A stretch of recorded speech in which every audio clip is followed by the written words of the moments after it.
good, everybody? This is your boy Blackout Jones, and welcome to this beautiful Sunday morning, the day after Saturday.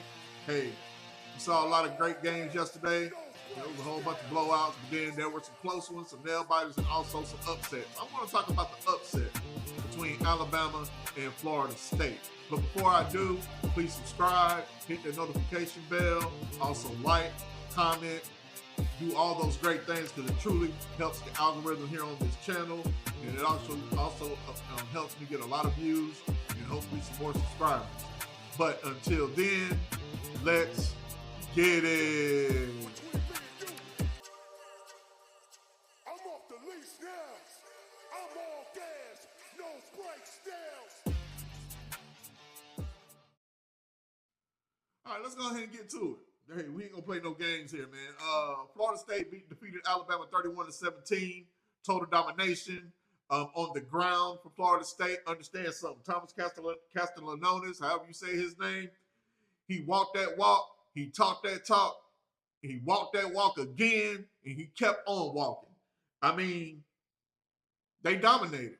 They dominated Alabama on both sides of the ball, especially on the defensive front. Florida State just ran roughshod through that defensive front for a tone of what? 236 yards on 46 attempts, averaging 5.1 yards per carry. So it was happy action fun time on the ground. Yes, it was raining. It was a downpour.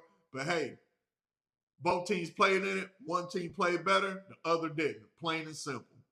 That's it.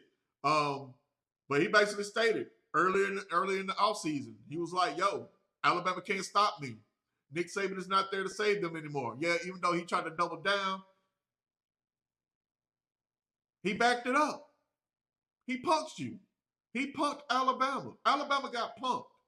It's been a while since we've seen Alabama get punked, especially from an opposing player that literally said he was going to go out there and do what he said he was going to do, and he did it, and you allowed it to happen. Let's understand something here.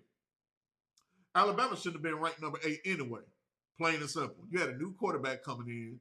Yes, you know, it's Kalen DeBoer's second year. Yes, he brought his boy in, Grubb. I think it was Ryan Grubb, something like that, offensive coordinator that he had in Washington. Yes, all those things happened. Yes, they recruited very well during the recruiting cycle. They did all those things. But at the end of the day, you are who you are. Understand something. I'm a Tennessee Volunteer fan. Everybody knows this. When we had Bush Jones, we had top 5 classes.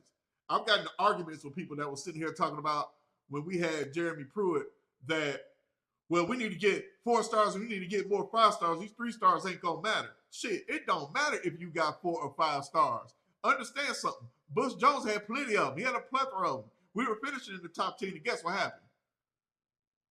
9 and 4s, 3s and 7s, or whatever the case may be. Not winning an SEC game. Getting fired. 2 years that, especially 2015 and 16, should have won the SEC East handily. We should have not even been in a situation where we couldn't even win the SEC East. We should have been playing an SEC championship game 2 years in a row. 2 years in a row. But this is what happens when you're not a coach. When you're not a great coach. When a coaching staff cannot develop those 4 and 5 stars. Because at the end of the day, I don't give a shit if you got 4 or 5. If you cannot coach and you cannot develop, guess what? They still going to be 4 and 5 stars on a high school level, not on the college level. And that was the problem. I'm looking at Alabama in the same light. Why I say that is because Kalen DeBoer has been successful everywhere he's been. But but those places wasn't the SEC. And sometimes you have to evolve with the SEC. You can't keep continuing to use the philosophy that you use from Pac-12 standards, from Big Ten standards. What's Fresno State in? The Mountain West, I think. Those standards, that shit don't work after a while. You got to be able to, even though you're recruiting, you have to recruit to the level of what Alabama is used to recruiting to. You can't be bringing folks light in the ass and put them on a defensive line because as far as what I saw yesterday, y'all were getting beat down in the trenches. Also, what I've noticed is that there are certain offenses that give you fits. And Gus Malzahn knows that, and that's why he did what he did. with a lot of motion, a lot of reads, a lot of things that had y'all confused, and it worked. Squirrel White, who used to be with Tennessee, now beat Alabama 3 times with 2 different teams. Crazy work. But to go back to talking about Kalen DeBoer, it's one of those situations where, man, you might not be built for this league. You may not now. This is just one game. Hey, they may go out there and start being world beaters, but I doubt it. I doubt it. Ty Simpson, he's not that guy. He never was that guy. Now, people can sit here and go back and talk about the South Florida game where he looked terrible. Yeah, but that was way back when.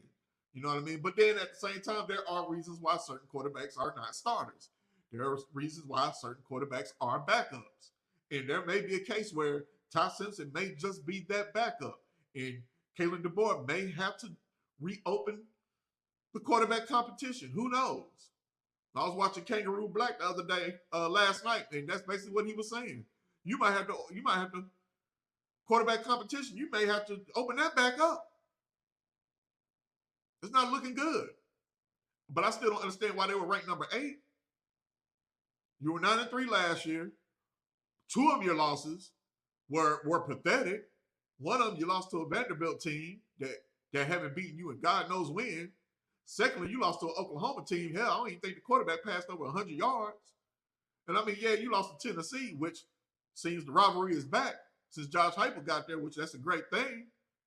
You know, the 3rd week in October is significant once again. And the way I feel and what I saw, I wouldn't be surprised if Josh Heupel can finally go on the road and get a signature win against a signature opponent down in Tuscaloosa. It's looking more and more that we may can pull that off, but we just have to see. Like I said, man, there are no preseasons. There's only regular seasons. And your first game, we're going to see if you put it together yet or during the offseason or not. Maybe sometimes it may take you a couple of games to make it happen. But I will say this. Alabama better get it together defensively, better get it together offensively. You better run that, better continue to do that, go that run game, because it seemed like it worked early on in the game, and then you went away from it. You can't pull Washington Husky stunts down in Alabama in the SEC. And as far as the fan base is concerned of the Crimson Tide, they're gonna end up wanting your head on a silver platter, and they're gonna want St. Nick to come back. But unfortunately, I don't think St. Nick will even come back to coaching at all. So, Kalen DeBoer, Ryan Grubb, Womack, y'all got to get it together. Y'all got to get it together. Because Alabama, the standard is not only winning games, playing for championships, but winning championships. So, we just going to have to see.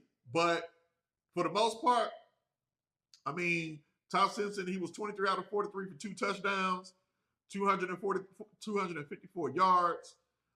Riley, running back, he was the leader for 5 carries, 31 yards. Bernard, wide receiver, 8 receptions for 146 yards. Castellanos, he was just 9 for 14 for 152. But shit, what else? He ran for 78 on 16 carries for 1 touchdown. Lucas had 66 yards from 2 receptions, and so forth and so on. Total yards, 388 for Florida State, 341 for Alabama. But out of them 388, it was 236 on the ground. If you don't stop that, guess who you got to guess? Let's be honest here, man. Let's go to Crimson Tide. Look at their schedule. Like, seriously. Right now, okay, next game, Louisiana Monroe. Should be an easy win. Should be a great tune-up. But Wisconsin coming to town.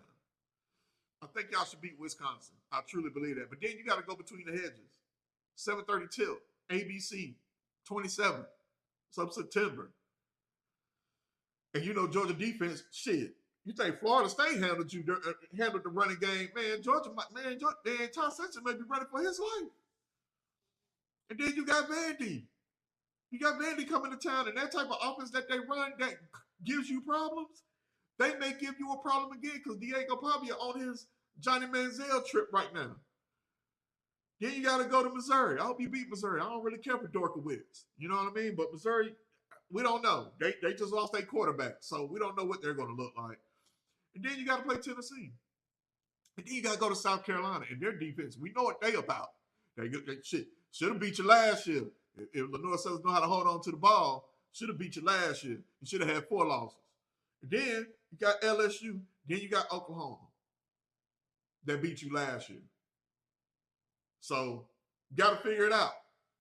Got to figure it out. Tua ain't coming through that locker room. Bryce ain't coming through that locker room. Jalen Milroe. Shit, you probably want Jalen Milroe back at this point, but that's nor here nor there. But I definitely had to talk about this game, man. Like I said, man, I didn't call it an upset. I don't think it's an upset. Yeah, Florida State was 2-10, but Florida State is Florida State. Let's not forget. I mean, just a year before that, they did go undefeated. They were 13-0. Yes, they got shafted in the college football playoff, but it is what it is. They were 13-0. Not too long ago. So yeah, 2-10 was a blip on the radar. But Florida State is still Florida State. And he was able to recruit decent. You know what I'm saying? It was, recruited decent last year. But he has a competent quarterback, unlike the ukulele. He has a competent quarterback. He ain't had one since Jordan Travis. But Alabama fans, Tennessee fans, every other fan that views in, that tunes in, what are your thoughts? How do you feel about this game? Do you think Florida State is back, or do you think Alabama is falling off? Do you think that Florida State they just wanted it a little bit more because of their quarterback and the things that he said and the things that he needed to prove for himself, and he just put everybody on his back and he just led the way and they followed? And then are they going to have a drop off after this game? Is this going to be their national championship? And then after that, they may not be who we thought they were. And they just got up for this one game. With Alabama, on the other hand, was this just a blip on the radar? And then they run off 10-11 straight? We just going to have to see. But until then, you know who I am. You know where you're at. This your boy Blackout Jones. We're just shooting the sports. Hey, and y'all have a great rest of y'all day. I'll holler at y'all later. Peace out.